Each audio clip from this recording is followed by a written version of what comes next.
Penyebab kanker serviks, cara pencegahan kanker serviks, komplikasi yang ditimbulkan dari kanker serviks, dan terapi yang diberikan bagi penderita kanker serviks. Pengertian kanker serviks adalah kanker yang tumbuh di leher rahim, berasal dari epitel atau lapisan permukaan luar leher rahim, dan 99,7% disebabkan oleh virus HPV atau human papilloma virus. Yang kedua, tanda dan gejala kanker serviks. Yang pertama, pembengkakan pada satu kaki. Yang kedua, perdarahan abnormal dari vagina. Yang ketiga, konstipasi kronis.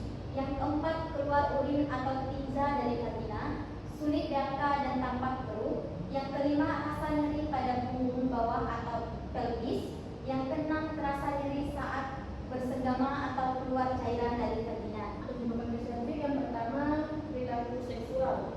Perilaku seksual adalah risiko terkena kanker serviks yang akan meningkat apabila seseorang perempuan memiliki mitra seksual multipel atau sama saja ketika pasangan memiliki mitra seksual multipel. Yang kedua, aktivitas seksual dini, yang dimana umur pertama kali hubungan seksual merupakan salah satu faktor yang cukup penting.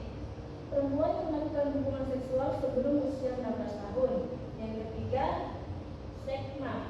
Sekma adalah substansi berlemak.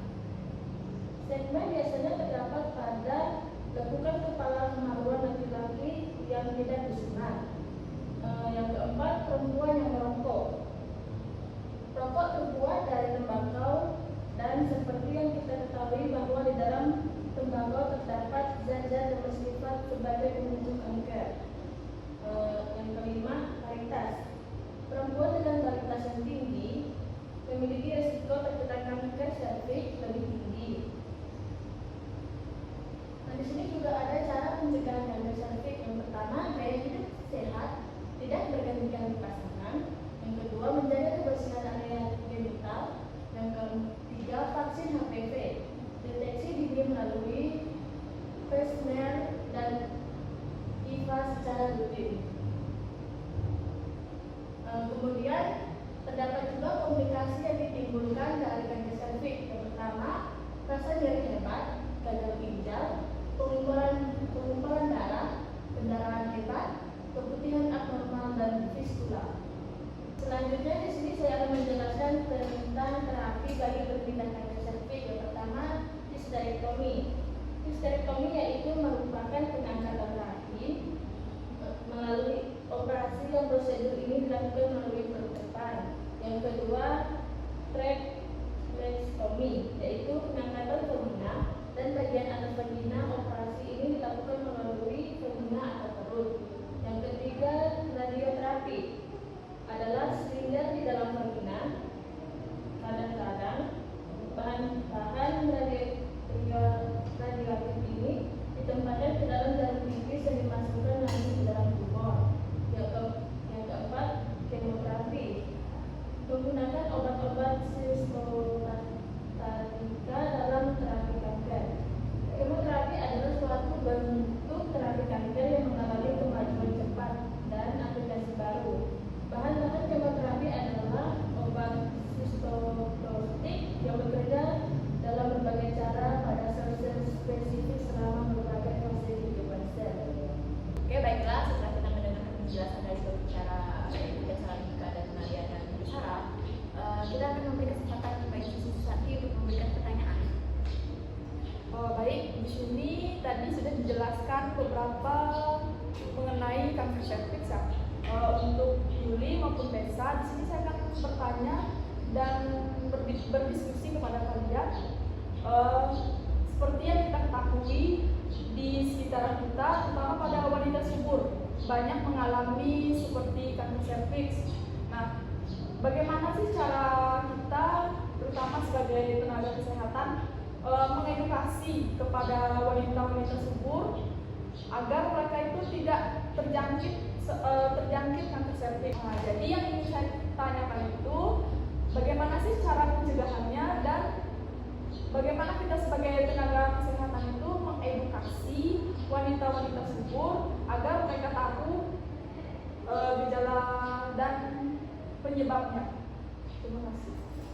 Baik, di sini saya akan menjawab pertanyaan dari Susanti, yaitu cara pencegahan yang harus dilakukan. Yang pertama, vaksinasi kuman papilomavirus yang melindungi dari virus penyebab kanker serviks. Ideal yang diberikan pada usia 9 sampai 14 tahun. Untuk lebih lanjut lagi, kita bisa tanyakan ke puskesmas, sekolah atau rumah sakit tentang program vaksinasi gratis. Yang kedua itu menjaga perilaku sehat. Hindari hubungan seksual dini dan berganti-ganti pasangan. Yang kedua, gunakan alat pelindung atau seperti kondom. Baik, di sini saya akan melanjutkan penjelasan dari Yuli tentang edukasi pada remaja. Yang pertama yaitu gaya hidup sehat seperti makan makanan yang bergizi, olahraga teratur, dan menghindari merokok. Dan juga pentingnya screening saat dewasa seperti screening pap smear. Disarankan setelah usia 21 tahun atau sudah menikah. Dan untuk menghindari perilaku berisiko seperti menghindari bergonta-ganti pasangan. Selanjutnya, untuk menghindari perilaku berisiko seperti menghindari bergonta-ganti pasangan, menggunakan kondom bisa mengurangi resiko infeksi walau tidak 100% untuk mencegah HPV. Bagaimana dengan Susi, apakah jawaban ini bisa diterima? Ya.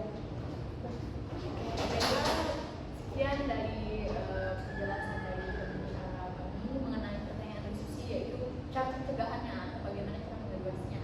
Bisa dengan melakukan vaksin HPV, lalu selanjutnya bisa dengan gaya hidup yang sehat, tidak berganti pasangan, dan juga melakukan screening lebih awal. Baik, setelah kami mendiskusikan tentang kanker serviks, kesimpulan dapat kami ambil yaitu kanker serviks disebabkan oleh ketidakabnormalan sel-sel yang tumbuh pada area vagina atau leher vagina, yaitu bagian serviks.